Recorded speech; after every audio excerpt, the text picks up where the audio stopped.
आखिर सितम को ऐसी क्या ज़रूरत आन पड़ी थी जिससे कि उसे कभी दूध वाले से शारीरिक संबंध बनाना पड़ रहा था, कभी सोशल मीडिया के ज़रिए किसी व्यक्ति को घर पर बुलाती थी, कभी किसी को घर पर बुलाती थी और अपने पति को बार-बार धोखा दे रही थी। पति बार-बार समझा रहा था लेकिन सितम समझने के लिए तैयार ही नहीं थी। वो बार-बार पति को धोखा दे रही थी और अनेक लोगों के साथ शारीरिक संबंध बना रही थी।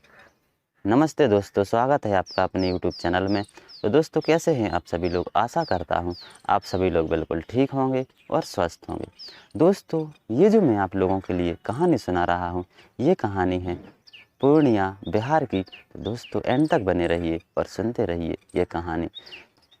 कुछ दिन पहले की ये घटना है कि जो प्रदीप नाम का व्यक्ति था, उसके घर पर एक नौकरानी काम करने आती थी। तो एक दिन क्या हुआ, जब नौकरानी ने प्रदीप के गेट खोले तो वो देखकर दंग रह गई। जो प्रदीप था वो लहूलुहान पड़ा हुआ था अंदर, और जब उसने दूसरी साइड नज़र मारी तो उसकी नज़र गई प्रदीप की पत्नी पर।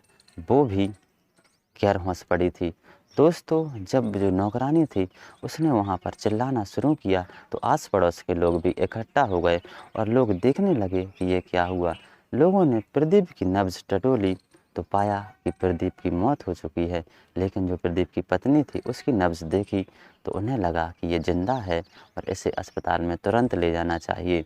तो उन्हें वो तुरंत अस्पताल ले गए। दोस्तों, ऐसे में ही पुलिस को भी खबर हो गई।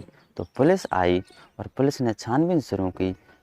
जब सितम को होश आया तो पुलिस ने उससे थोड़ी पूछताछ की।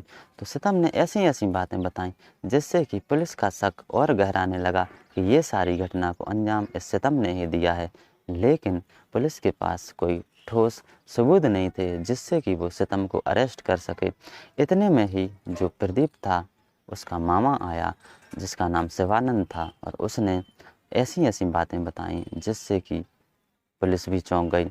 उसने बताया कि जो प्रदीप है मेरा भांजा है, उसकी नौकरी कोल माइंस में यूपी में लगी हुई थी। तो वो 12-12 घंटे के लिए घर से चला जाता था और कभी-कभी तो 8-8 दिन, 15-15 दिन भी वापस नहीं लौट पाता था। इस बीच में जो सितम है उसके पास केवल एक मोबाइल था, तो वो अपने मोबाइल से ना जाने किस-किस से संपर्क साध रही थी। वो सोशल मीडिया के ज़रिए अनेकों प्रकार के लड़कों से संपर्क बना रही थी। लेकिन क्या होता है कि उसका संपर्क एक लड़के से बन जाता है। एक दिन क्या हुआ कि जो सोशल मीडिया वाला लड़का था, वो उसके घर पर सितम के साथ संबंध बना रहा था। तो इतने में ही जो प्रदीप था वो भी ड्यूटी से घर पर लौट आया।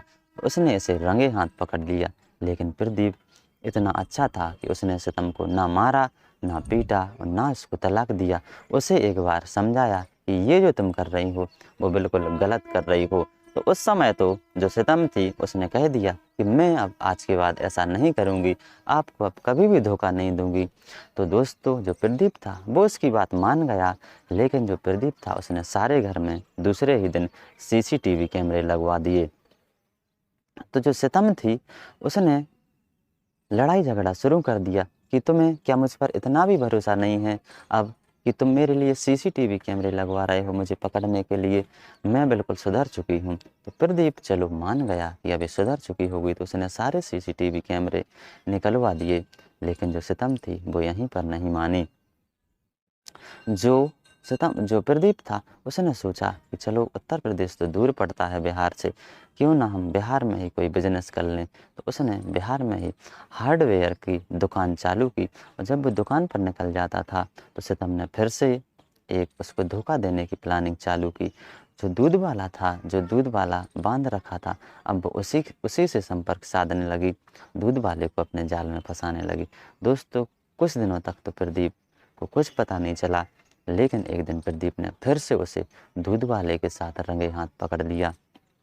दोस्तों, जब दूध वाले के साथ उसने रंगे हाथ पकड़ लिया सितम को, तो सितम भी समझ चुकी थी कि अब कुछ ना कुछ कांड होगा, या तो ये मुझे तलाक देगा या खबर फैला देगा। तो दोस्तों, जो सितम थी उसने दूध वाले के साथ, जो दूध वाला था उसका नाम था नीतेश, तो नीतेश के साथ मिलकर उसकी हत्या कर दी और ऐसा षड्यंत्र रचा जैसे कि कोई डाकू चोर आए थे और यहाँ पर मारपीट की, लूटपाट की और ऐसी घटना को अंजाम देकर फरार हो गए। तो इन दोनों ने, सितम ने और जो वो नीतीश था, इसने प्रदीप के लिए पहले तो जान से मारा, चाकुओं से मारा, लहूलुहान होकर वो ज़मीन पर गिर पड़ा वहीं पे। तो इन लोगों ने और प्लानिंग की, थोड़े 1-2 झापड़ वगैरह सितम ने खुद ही गलवा लिए कि चलो ऐसा लगने लगे।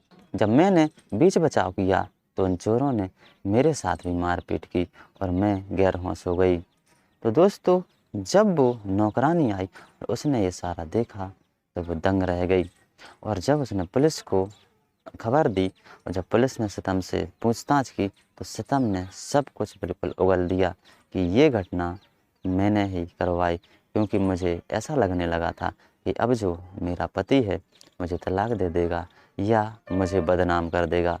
तो दोस्तों, ये घटना थी पूर्णिया बिहार की। कैसी लगी आप लोगों को कहानी? यदि कहानी पसंद आई हो तो प्लीज़ हमारे चैनल को सब्सक्राइब कीजिए, वीडियो को शेयर कीजिए, लाइक कीजिए, कमेंट कीजिए और बेल आइकन प्रेस ज़रूर कीजिए। धन्यवाद।